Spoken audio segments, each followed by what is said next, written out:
അപ്പോൾ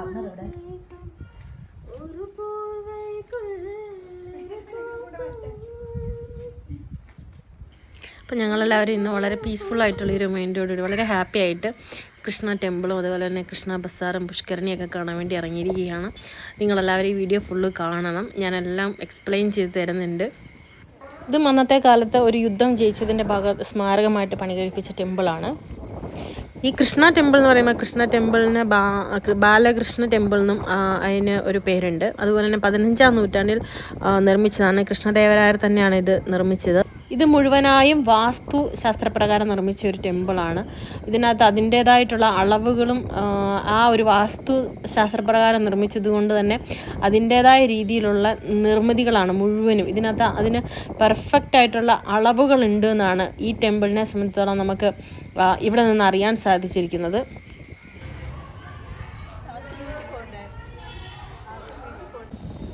ഇവിടെ ചെയ്തിരിക്കുന്ന വർക്കുകളെല്ലാം പ്രകൃതിയുടെ എവല്യൂഷനെ കാണിക്കുന്ന വർക്കുകളാണ് ഇവിടെ കൂടുതലും ചെയ്തിരിക്കുന്നത്.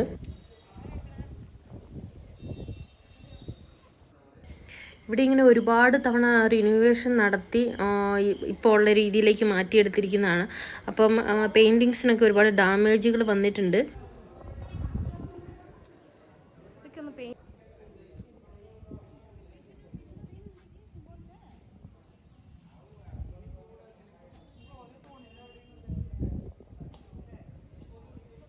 ഇവിടെ നമുക്ക് ഒരുപാട് മണ്ഡപങ്ങൾ കാണാൻ പറ്റും. ഈ മണ്ഡപങ്ങളിലെല്ലാം തന്നെ കൃഷ്ണൻ്റെയും അന്നത്തെ സമയത്തുണ്ടായിരുന്ന എല്ലാ കൃഷ്ണ ലീലകൾ, അതേപോലെ തന്നെ രാധയുടെയും ഗോപികമാരുടെയും രുക്മിണിയുടെയും അങ്ങനെയൊക്കെ അവരുടെയൊക്കെ ആ ഒരു പിക്ചറാണ് നമുക്ക് ഈ മണ്ഡപങ്ങളിലെല്ലാം കൊത്തിവെച്ചിരിക്കുന്നത്.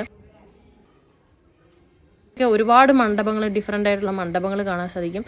ഇതിൻ്റെ എല്ലാം ഈ ഒരു കൽപ്രതിമകളെല്ലാം തച്ച് തകർത്ത് വെച്ചിരിക്കുകയാണ് ഇവിടെ.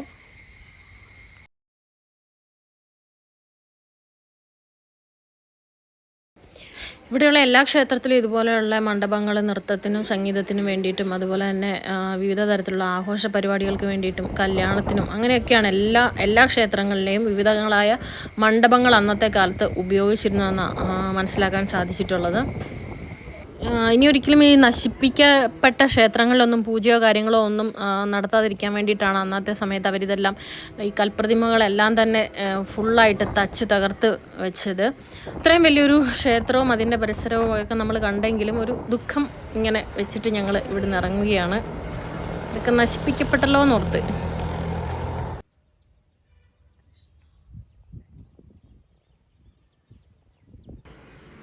ഇവിടെ കാണുന്നത് കൃഷ്ണ ബസാറും അതിനോട് അനുബന്ധ സ്ഥലങ്ങളും ഒക്കെയാണ്.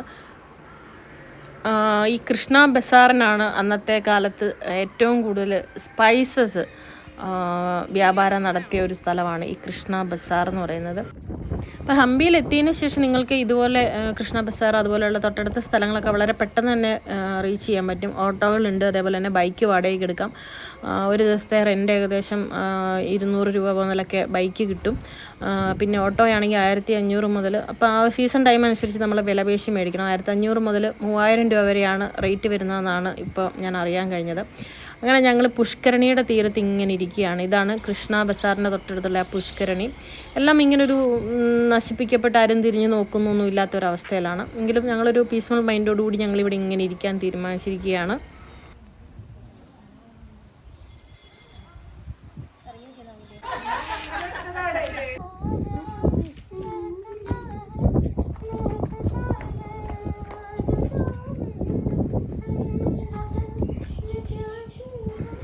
ഇവിടെ നിന്ന് ഞങ്ങൾ നേരെ പോയത് ലക്ഷ്മി നരസിംഹ സ്റ്റാച്ചു കാണാനാണ്. ആ സ്റ്റാച്ചു നിർമ്മിച്ച ആൾ ആര്യകൃഷ്ണ ഭട്ടയാണ്. ഇതും ഒരു ടെമ്പിളായിരുന്നു, ശരിക്കും നശിപ്പിക്കപ്പെട്ട ഒരു ടെമ്പിളാണ്.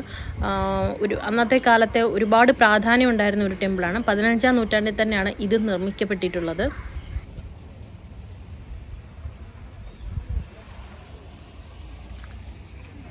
ഈ സ്റ്റാച്ചുവിന് ലക്ഷ്മി നരസിംഹ എന്ന പേര് വരാൻ കാരണം ഇതിൻ്റെ വലത് തുടയിൽ ലക്ഷ്മി ദേവിയുടെ ഒരു ആവാഹനം വെച്ചിട്ടുണ്ട് എന്നും അറിയപ്പെടുന്നുള്ളതുകൊണ്ടാണ് ലക്ഷ്മി നരസിംഹ എന്ന് ഇതിന് പേര് വന്നിരിക്കുന്നത്. ഇവിടെ നിന്ന് കുറച്ച് നടന്നു കഴിഞ്ഞാൽ കാണുന്ന ഒരു ക്ഷേത്ര സമുച്ചയമാണ്. ഇവിടുത്തെ പ്രതിഷ്ഠ എന്ന് പറഞ്ഞത് അന്നത്തെ സമയത്ത് മഹാഗണപതിയുടെ ആയിരുന്നു. ഒരു ക്ഷേത്രങ്ങളുടെ ഒരു സമുച്ചയമാണ് ഇവിടെ. ഇവിടെ എല്ലാ ആളുകളും വന്ന് സൂര്യോദയവും സൂര്യാസ്തമയവും ഒക്കെ കണ്ടിരുന്ന ഒരു സമയമാണ്. ഇപ്പോഴും ടൂറിസ്റ്റുകളായിട്ട് വരുന്നവരൊക്കെ ആ ഒരു കാര്യത്തിന് വേണ്ടി സമയം സ്പെൻഡ് ചെയ്യാറുണ്ട് ഇവിടെ.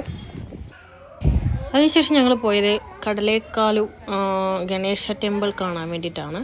അവിടെയും ഇതേപോലെ തന്നെ ഒരു ക്ഷേത്രമുണ്ടായിരുന്നു. അതെല്ലാം ഇങ്ങനെ ഒരു സിംഗിൾ സ്റ്റോണിലാണ് ഈ ഒരു സ്റ്റാച്ചു നിർമ്മിക്കപ്പെട്ടിട്ടുള്ളത്. അപ്പം അതും തകർത്ത നിലയിലാണ്. എന്തുകൊണ്ടാണെന്ന് വെച്ചാൽ പൂജ നടക്കാതിരിക്കാൻ വേണ്ടിയിട്ടാണ് അതൊക്കെ അന്ന് ഉണ്ടായത്. ഈ ക്ഷേത്രത്തിൻ്റെ മുറ്റത്ത് നിന്ന് നോക്കിക്കഴിഞ്ഞ് കഴിഞ്ഞാൽ എല്ലാ പർവ്വതനിരകളും നമുക്ക് കാണാൻ പറ്റും. നമ്മൾ കാണാനിരിക്കുന്ന മാതംഗ ഹില്ല് ഇവിടെ നിന്ന് നോക്കിയാൽ കാണാൻ പറ്റും. അതുപോലെ അഞ്ജനയ ഹില്ല് കാണാൻ പറ്റും. അങ്ങനെ ഒരുപാട് ഹില്ല് കാണാൻ പറ്റുന്നൊരു സ്ഥലമാണ് ഇവിടെ നിന്ന് നോക്കിക്കഴിഞ്ഞാൽ. ഇതൊരു നല്ലൊരു വ്യൂ ആണ്. അപ്പോൾ നിങ്ങളെല്ലാവരും ഹംപിയിലെത്തിയതിന് ശേഷം ഓരോ പ്ലേസ് വിസിറ്റ് ചെയ്യുമ്പോഴും അവിടെ നല്ല രീതിയിൽ എല്ലാം കണ്ടുപോകണമെങ്കിൽ കുറച്ച് സമയമെടുക്കും. അതുകൊണ്ട് അതിന് വേണ്ടിയിട്ട് പ്രിപ്പയർ ആയിട്ട് വേണം വരാനായിട്ട്, നടക്കാൻ പ്രിപ്പയർ ആവണം. എപ്പോഴും നിങ്ങൾക്ക് ഒരു ഐഡിയ ഉണ്ടെങ്കിൽ വീഡിയോസോ കാര്യങ്ങളോ ഒക്കെ കണ്ട് ഒരു ഐഡിയ ഉണ്ടാക്കിയതിന് ശേഷം ഹംപി വിസിറ്റ് ചെയ്യുകയാണെങ്കിൽ ഒരു 4 ദിവസം കൊണ്ട് നിങ്ങൾക്ക് എല്ലാ സ്ഥലങ്ങളും കവർ ചെയ്തിട്ട് തിരിച്ചു വരാൻ പറ്റും. അല്ല എന്നുണ്ടെങ്കിൽ നല്ലോണം നടക്കുന്നത് കൊണ്ട് നമ്മൾ ടയേർഡാവും. അതുകൊണ്ട് നെക്സ്റ്റ് ഡേ നിങ്ങൾ മടി പിടിച്ചിരിക്കാൻ ചാൻസ് ഉണ്ട്. അതുകൊണ്ട് അതൊന്നും ഉണ്ടാവാതിരിക്കാൻ നിങ്ങൾ വീഡിയോസൊക്കെ കണ്ട് അല്ലെങ്കിൽ ഒരു ടൂർ ഗൈഡിൻ്റെ സഹായത്തോട് കൂടിയിട്ട് വന്ന് കണ്ടു പോവുകയാണെങ്കിൽ വളരെ ഈസി ആയിട്ടും വളരെ പെട്ടെന്ന് തന്നെ നിങ്ങൾക്ക് 4 ദിവസം കൊണ്ട് ഹംപി ഫുള്ളായിട്ട് കണ്ടു തീർക്കാൻ പറ്റും. ഹംപിയിലുള്ള വാഹന സൗകര്യങ്ങളെപ്പറ്റി ഞാൻ ഓൾറെഡി പറഞ്ഞിട്ടുണ്ടായി. എല്ലാവരും അത് ശ്രദ്ധിക്കുമെന്ന് വിചാരിക്കുന്നു. അപ്പോൾ ഈ ഒരു ചെറിയ വീഡിയോ നിങ്ങൾക്ക് ഇഷ്ടമായെന്ന് വിചാരിക്കുന്നു. ഇഷ്ടമായവർ ഷെയർ ചെയ്യുക, ലൈക്ക് ചെയ്യുക, സബ്സ്ക്രൈബ് ചെയ്യുക. താങ്ക്